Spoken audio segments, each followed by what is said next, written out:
Channel of Vadodara. નેત્રંગની પ્રાથમિક કન્યા શાળા ખાતે રાષ્ટ્રીય વિજ્ઞાન દિવસ નિમિત્તે ગણિત વિજ્ઞાન પ્રદર્શનનું આયોજન કરવામાં આવ્યું હતું।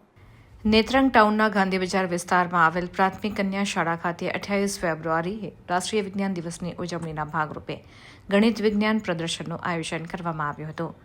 પ્રાથમિક કન્યા શાળા આચાર્ય પિયુષ પટેલના માર્ગદર્શન હેઠળ ધોરણ 6 થી 8ની વિદ્યાર્થીનીઓ દ્વારા વિવિધ 30 જેટલી કૃતિઓ રજૂ કરવામાં આવી હતી।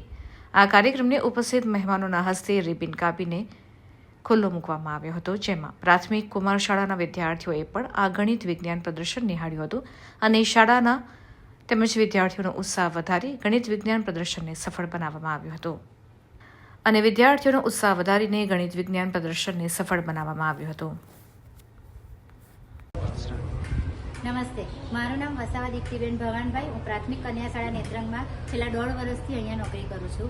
આજે રાષ્ટ્રીય વિજ્ઞાન દિવસ છે। રાષ્ટ્રીય વિજ્ઞાન દિવસે ડૉક્ટર સીવી રામન, જેની એક મહાન શોધ હતી કે જેણે પ્રકાશનો એક કિરણ 7 રંગોમાં વિભાજિત થાય છે, એને મહાન શોધ કરી। એ શોધને લીધે આજે આપણે રાષ્ટ્રીય વિજ્ઞાન દિવસ ઉજવવામાં આવે છે અને એમની શોધ એટલી બધી મહાન હતી કે તેમને નોબેલ પુરસ્કાર પણ મળેલું હતું। હવે આ દિવસે આપણે શાળા કક્ષાએ વૈજ્ઞાનિક પ્રયોગો કરાવીએ છીએ, વિવિધ શોધો વિશે જ્ઞાન અપાવીએ છીએ અને શાળામાં જે પણ વિજ્ઞાનના પ્રયોગો થાય છે, પ્રવૃત્તિઓ થાય છે અને મૂલ્ય શિક્ષણની પ્રવૃત્તિઓ થાય છે, એ શાળા કક્ષાએ દરેક જગ્યાએ ઉજવવામાં આવે છે।